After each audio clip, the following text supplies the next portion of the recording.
On nous demande de plus en plus un product footprint. Mais qu'est-ce que c'est exactement? Un product footprint, c'est tout simplement la mesure de l'empreinte carbone d'un produit. Pour pouvoir y arriver, en général, on passe à travers 3 étapes.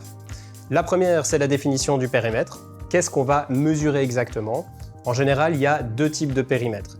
Le premier, ça va être de considérer de l'extraction des matériaux, des matières premières nécessaires à la fabrication du produit jusqu'à la porte de votre entreprise, avant qu'ils soient embarqués dans le moyen de logistique en aval. C'est ce qu'on appelle le cradle to gate. Le deuxième périmètre relativement standard, c'est de mesurer toujours depuis l'extraction des matériaux jusqu'à la fin de vie du produit. C'est ce qu'on appelle cradle to grave. Parfois, la fin de vie du produit, c'est tout simplement d'être réinjecté dans une nouvelle chaîne de valeur et donc on pourrait parler de périmètre cradle to cradle et il faut vraiment s'imaginer que ça fait en fait une boucle. Une fois que l'on a défini le périmètre, la deuxième étape, c'est de collecter les données.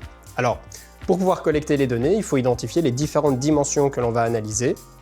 Bien évidemment, il y a tout ce qui est lié aux matériaux, à la matière première, donc l'extraction, la transformation, etc.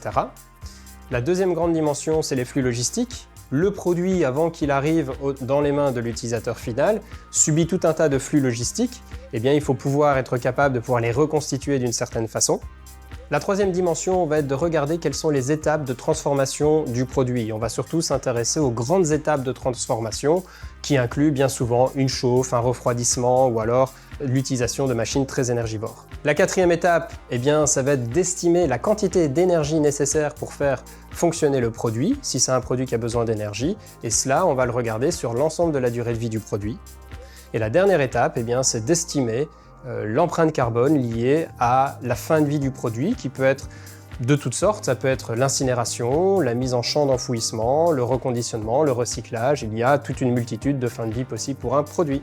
J'espère que c'est plus clair pour vous comment calculer l'empreinte carbone d'un produit et n'hésitez pas à le tenter également de votre côté pour pouvoir fournir cette information très précieuse pour vos clients. Allez, sur ce, n'hésitez pas à liker la vidéo si vous l'avez aimée et je vous dis à la prochaine.